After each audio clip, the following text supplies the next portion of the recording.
हम सिर्फ हाथ ही जोड़ेंगे। घेरने का मतलब सिर्फ हाथ जोड़ेंगे और कुछ नहीं करेंगे हम। जी, आप घेरने के मतलब और कुछ नहीं समझिए कि आप हम घेरेंगे जाकर आपको घेरने का मतलब सिर्फ उनको भैया आप अपनी बात बताएंगे। जी, डिसिप्लिन में ही अपनी जंग लड़ी है और डिसिप्लिन के नाम पे आदाब, नमस्कार, सत श्री अकाल। मैं अब्दुल कलाम, आप देख रहे हैं the Kalam news. Jantar Mantar का नज़ारा। पूर्व सैनिक 103 दिनों से बैठे हुए हैं, धरना प्रदर्शन कर रहे हैं 1 रैंक 1 पेंशन पे। जो विसंगतियां अफसरों में और पूर्व सैनिकों में है, उस मांग को लेके इन्होंने एसडीएम, डीएम, पार्लियामेंट मेंबर सभी को अपना संदेश दे दिया है, पर इनकी आवाज़ को कोई सुन नहीं रहा है। ना इनके तरफ से कोई डेलीगेशन बुलाया गया, ना सरकार की तरफ से कोई डेलीगेशन आया। जी, आप कहाँ से आए हुए हो? जी, मैं बम्बई से आया हुआ हूँ। महाराष्ट्र से? मुंबई आया हूँ। मैं नेवी का रिटायर्ड ऑनरेरी लेफ्टिनेंट हूँ मैं। जी जी। और 32 साल नेवी में नौकरी करके मैं रिटायर हुआ था वहाँ से। और यहाँ देखा कि बहुत हमारे जो सीनियर लोग हैं, चाहे हमारे साथी लोग हैं, जो एक्स सर्विसमैन हैं, यहाँ परेशान हैं अपनी जायज़ मांगों को लेकर के, लेकिन उनकी कोई सुनवाई नहीं हो रही है। तो मैं सोचा कि इनके समर्थन में भाई जाना ज़रूरी है।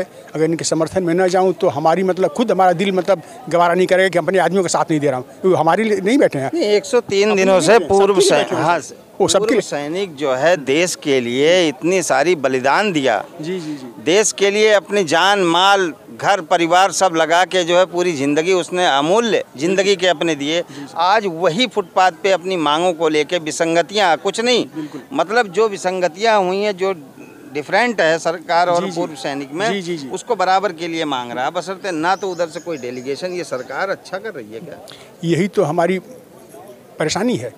हम जो हमारे सैनिक आज हम यहाँ पर बैठे हैं, एक समय था कि हम देश के गौरव समझे जाते थे, देश की आन बान और शान थे।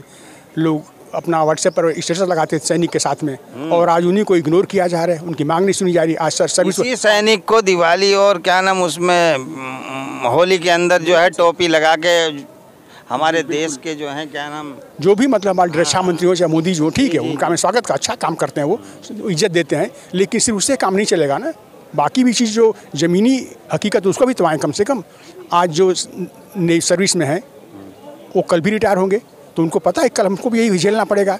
तो इसलिए हमारे साथ जो आज विसंगतियां हैं। आप लोग अपने लिए ज़्यादा कोशिश कर रहे हो विसंगतियां दूर करने के लिए, आने वाली नस्लें जो हमारी पीढ़ियां आएंगी, जो और रिटायर होंगे, उनके लिए कर रहे हैं आप लोग? ये सबके लिए हो रहा भाई, हमारे लिए, उनके लिए भी तो ऑटोमेटिक अंडरस्टूड है। आज हम कर रहे हैं। उम्मीद है ये सरकार कर देगी 2024 से पहले? उम्मीद पर दुनिया टिकी हुई है, क्यों नहीं करेगी भी। नहीं, मोदी जी ने 2014 में बहुत सारे वादे किए थे पूर्व सैनिकों के लिए।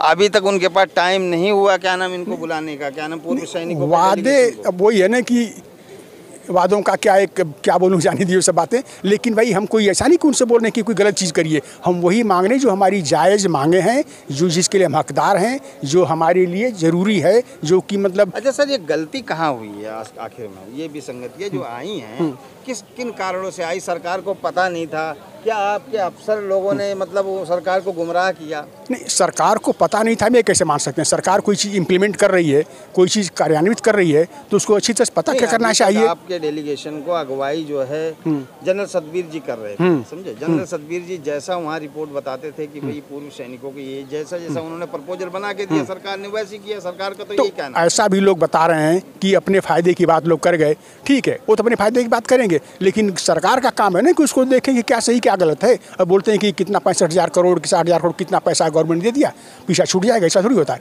पैसा आपने दिया तो इंश्योर करो कि पैसा सही जगह पर जा रहा है, सबको बराबर उसका हक मिले। लेकिन अब किसी को पैसा दे दिया आपने, अपना पीछा छुड़ा दिया, हमने दे दिया, ऐसा नहीं होता ना भाई। जो भी आप पैसा दे रहे हैं गवर्नमेंट की तरफ से, ठीक है, हम बहुत खुश हैं कि आपने दिया, लेकिन उसका प्रॉपर इम्प्लीमेंटेशन हो, बराबर सही आदमी को सही हक मिले, ये होना चाहिए। इसको तो इंश्योर कौन करेगा? तो इसके लिए हम यहाँ बैठे हैं कि हमको जो हमारा हक था भी देखिए, इस OROP में जो कहने को तो OROP दे दी गई, लेकिन नायब सूबेदार से लेकर के या नेवी का चीफ होता है, एयरफोर्स का वारंट अफसर होता है, और वहाँ से लेकर के ऑनरेरी लेफ्टिनेंट तक, यानी ऑनरेरी कैप्टन जो इसमें होता है आर्मी में, एक पैसा नहीं बढ़ाया गया, और नहीं तो कुछ कम कर दिया गया। तो क्या कम करने के लोग उम्मीद बनाए बैठे थे? यहाँ पर लोग उम्मीद लगाए बैठे थे कि पैसा बढ़ेगा, कुछ न कुछ होगा, और यहाँ पर उल्टा और कम कर दिया गया। तो थोड़ा सा कुठाराघात होगा लोगों के ऊपर ना, दिल के ऊपर क्या सोच के रखे थे, क्या हो रहा है। तो इन चीज़ों से मतलब काफ़ी लोग आहत हैं, और ऐसा नहीं कि हमें कोई किसी से आक्रोश है, लेकिन हाँ भाई, जो अगर कोई हमारे साथ न्याय नहीं होगा तो भाई बुरा तो लगेगा ना।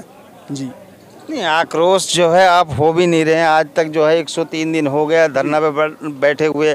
आप सरकार से अपना अपील बराबर कर रहे हैं, हाथ जोड़ के अपील कर रहे हैं, प्रार्थना कर रहे हैं, पर सरकार है आँख और कान बंद कर रखी है। तो वही बहुत ही विनम्रता और शालीनता के साथ हम अपनी न्याय रख रहे हैं, लेकिन तो अब ये तो वही सरकार के ऊपर है, ध्यान दे। लेकिन अब पता नहीं जानबूझ के पॉलिसी अपनाई जा रही है कि चलो परेशान होकर लोग चले जाएंगे यहाँ पर, लेकिन परेशानी से घबराने वाले लोग नहीं यहाँ पर जो बैठे हैं। ये लोग बहुत ही दुनिया देख चुके हैं, जो -डिग्री टेम्परेचर पर लोग नौकरी करके आए हैं, तो यहाँ पर तो चलो कम से कम हवा पानी बराबर मिल गए उनको, यहाँ बैठे रहेंगे और अपने कब तक, आखिर कब तक?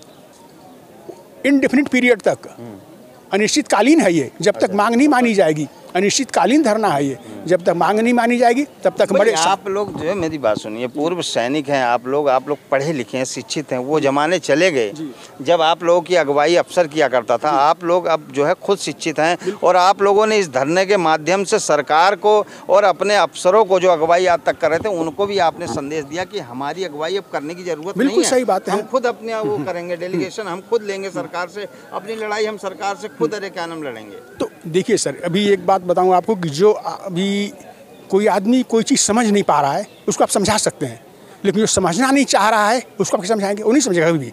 तो वही चीज़ें हैं कि ये बातें उनको पहुँचानी है। धरना प्रदर्शन यहाँ के बजाय जो सरकार में आपके बैठे हुए हैं, जनरल बैठे हुए हैं, बड़े बड़े पार्लियामेंट बैठे हुए हैं, उनका घिराव करिए, उनसे संपर्क करिए कि भाई हमारे जो है धरना प्रदर्शन 20 फरवरी से लेके इतनी संख्याएं हमने दिखा दी, 103 दिन हो गए बैठे हुए, अब हमारे लिए आप मदद करो। नहीं 2024 का चुनाव आ रहा है आपका, हम तो शांतिप्रिय ढंग से बोल, लेकिन अब किसी घेराव करें वो तो अनलॉफुल असेंबली हो जाएगी ना फिर, मतलब कि भाई एक तरह से उग्र रूप धारण कर लेगी भीड़, वो बात नहीं करने की जरूरत नहीं। बिल्कुल, आज यहाँ प्रधानमंत्री जी से आप प्रार्थना कर रहे हो, ऐसे अपने वो हम नहीं करेंगे। जो वहाँ पे बैठा हुआ है पार्लियामेंट के अंदर, आपका चुना हुआ आपके बीच का मेंबर, बहुत सारे जनरल कर्नल बैठे। नहीं, जनरल कर्नल छोड़िए, जो भी हमारे रहनुमा है, चाहे MP हैं, चाहे MLA हैं, गाँव में देखा जाए तो यूपी से, बिहार से, पंजाब से, हरियाणा से, देश इस कोने कोने में लोग उनको ज्ञापन दे रहे हैं, जाकर SDM पास जा रहे हैं, गाँव इकट्ठा होकर हर जगह से पहुँचा नहीं रहे ना उनको, नहीं आगे फॉरवर्ड कर रहे हैं, आ रहा है वो। लेकिन वही है कि अब कोई उस पर ध्यान दे, कब देगा पता नहीं, क्या पॉलिसी है। एक इवेसिव मोड में गवर्नमेंट बैठी हुई है कि चलो चले जाएंगे लोग, जैसे क्या बोलूँ, लोग बगल में थे चले गए, वही सोचे भी चले जाएंगे लोग, तो वो सब चीज़ हम नहीं करें। हम अपने शांतिपूर्ण तरीके से यहाँ बैठे रहेंगे और अपनी जी, मतलब टेढ़ी उंगली करोगे ही नहीं। टेढ़ी उंगली सर हम क्यों करेंगे, हम तो शांति से काम करेंगे, टेढ़ी उंगली क्यों करेंगे, अपने आदमियों के खिलाफ टेढ़ी क्यों करें। यहाँ पर देखिए, हम सुनिए, हम लोग फौजी, सुनिए, हम नहीं, फिर भी हम अपना ही समझते हैं उनको।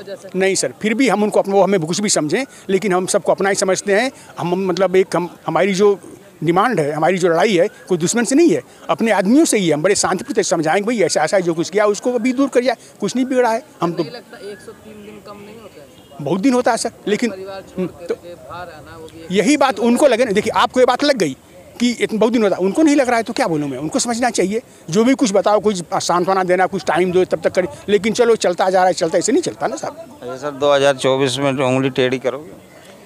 आपका मतलब वोट से है? अब वोट के बारे में इससे कोई मतलब नहीं है, ठीक है, वो तो आदमी अपना आक्रोश, अपना रोष कैसे दिखाएगा, बात अलग चीज़ है। लेकिन आदमी जब दुखी होता है तो भाई किस तरह अपना रोष व्यक्त करता है, वो यहाँ बताने की जरूरत नहीं है सर। पूर्व सैनिकों का ना तो निगला जा रहा है, ना तो अंदर बिल्कुल बिल्कुल सही। कांग्रेस 75 साल राज करी, पूर्व सैनिकों के लिए, सेना के लिए उसने कुछ नहीं किया। भारतीय जनता पार्टी शासन में आती है, पूर्व सैनिकों की बात करती है, उनकी संख्या इकट्ठा करती है, बड़े बड़े ऐलान करती है, वो कुछ देती भी है, ठीक है। वो अफसर जो है क्या नाम गुमराह करके माल पी जाते हैं, उसकी बात अलग है। सरकार की कोई गलती तो इसमें नहीं है। तो यही तो मैं बोल रहा हूँ, नहीं सरकार गलती क्यों नहीं है, उसको इंश्योर करो ना कि भाई पैसा कहाँ गया, आपने दे दिया, अपना पीछा थोड़ी छोड़ा लोगे आप। आपने पैसा दिया, ठीक, हर आदमी अपने फायदे की बात करता है, फायदे की बात करे तो नहीं दिया कभी, नहीं दिया, ठीक है, इन्होंने, मैं शुक्रगुजार हूँ कि उन्होंने दिया, लेकिन उसको इंश्योर भी तो करो कि पैसा पहुंचे। ये सरकार आपके लिए कुछ सोच रही है? सोच रही, पक्का सोच रही है। जो विसंगतियां अगर दूर कर दे तो आप सरकार के साथ रहोगे? सरकार साथ हमेशा है, अभी भी है, लेकिन हाँ भाई कुछ परेशानी किसी नहीं होती है, बाप बेटे में हो जाती है, हस्बैंड वाइफ में हो जाती है। तो ये तो जो है कई गुट बन गए हैं इस धरना प्रदर्शन के अंदर। इस धरना प्रदर्शन को जो है हाईजैक करने के चक्कर में कई गुट बन गए हैं, ऐसा क्यों? नहीं, ऐसा तो नहीं होना, ऐसा नहीं होगा मेरे ख्याल से। और पे हुआ है, यही 27-28 तारीख को यहाँ हाथापाई हुई है। ये तो आई थी, बहुत हाथापाई तो पूर्व सैनिक उसमें थे जी, ठीक है। तो मतलब अगर ऐसा तो कोई चाहे उसको हाईजैक करना तो गलत बात है, उसमें हम कुछ नहीं बोलना चाहेंगे। और दूसरी बात कि हमारी जो रैली है, धरना प्रदर्शन है, ये राजनीति से बहुत दूर है, राजनीति से कुछ लेना देना हमारा नहीं है। हम अपनी मांगों से मतलब रखते हैं, मांग पूरी है, हमें कोई राजनीतिक से मतलब नहीं है। जो सरकार में बैठे हुए हैं, मैं तो यही मेरा कहना है, आप लोगों का सहयोगी होने के नाते, क्यों मैंने सैकड़ों वीडियो यहाँ से कवर करी वो आरोपी से, और मेरी वीडियो काफ़ी चली है। जी। पूर्व सेना ने मुझे बहुत सराहा है, सब्सक्राइब भी करा है, बिल्कुल करते हैं और वीडियो को देखते भी हैं। जी। मैं यही कह रहा हूँ, यहाँ के बजाय जो है यहाँ के सरकार के जो हमारे पार्लियामेंट मेंबर हैं या जो सरकार से कनेक्ट रखते हैं, उनको घेरने का काम करो, उनसे संपर्क बनाओ, हाथ जोड़ के कैसे भी करके भाई हमारा संदेश प्रधानमंत्री मोदी जी को पहुंचाएं। घेरने का मतलब हम सिर्फ हाथ ही जोड़ेंगे, और घेरने और कुछ मत समझिए आप, हम सिर्फ हाथ ही जोड़ेंगे। घेरने का मतलब सिर्फ हाथ जोड़ेंगे और कुछ नहीं करेंगे हम। जी, आप घेरने के मतलब और कुछ नहीं समझिए कि आप हम घेरेंगे जाके घेरने का मतलब सिर्फ उनको भैया आप अपनी बात बताएंगे। जी, डिसिप्लिन में ही अपनी जंग लड़ी है और डिसिप्लिन के नाम पे भाई सेना से बड़ा कोई नहीं है, उनसे ज़्यादा डिसिप्लिन। बिल्कुल सही बात। आज एक आदमी सेना का देश मतलब बॉर्डर पर हर परिस्थिति में अपनी ड्यूटी निभा रहा है, वहाँ अपना प्राणों की बाजी लगा रहा है, देश की रक्षा कर रहा है, तभी एक आदमी यहाँ चैन की सांस लेकर सुरक्षित आप बैठे हुए हैं। अगर बॉर्डर सुरक्षित नहीं है, फिर कोई सुरक्षित नहीं है, तो उस आदमी को जिसने आपको चैन की सांस लेने की मतलब की जिम्मा उठा रखा है, और उनको आप यहाँ पर इस तरह से परेशान करो तो थोड़ा सा मतलब बात कोई हजम नहीं होती है। जी, ये महाराष्ट्र से आए हुए पूर्व सैनिक हैं और सरकार से लगातार अपील और प्रार्थना कर रहे हैं। अभी भी इनसे मैंने बहुत कुछ बुलवाना चाहा सरकार के खिलाफ, लेकिन इन्होंने कहा हम सरकार हमारे लिए कोई वो नहीं है, विरोधी नहीं है, ना हम सरकार के विरोधी हैं। वो आरोपी में जो विसंगतियां हुई हैं उसको सरकार संज्ञान में ले, और ये धरना प्रदर्शन 103 दिन बहुत होता है। सरकार इनको इन्होंने अपने जीवन के बहुत कीमती समय देश के लिए दिया है। इन्होंने देश आज अगर ये नहीं होते तो हमारा देश सुरक्षित नहीं होता, इन्हीं के बदौलत। और यही लोगों ने बॉर्डर पे अपनी जान माल तन मन धन देकर हमें सुरक्षा दिया है। और जो अफसर बैठे हुए एसीओ के अंदर जिन्होंने अरे क्या नाम अरे माल मलाई खाई है, आज उन्हीं को मलाई और सरकार खिला रही है। इस पे कब संज्ञान लेंगे? आपको क्या लगता है इनकी जायज़ मांग है? अगर मांगे जायज़ हैं तो कमेंट बॉक्स में बताएं। जय हिंद, जय भारत।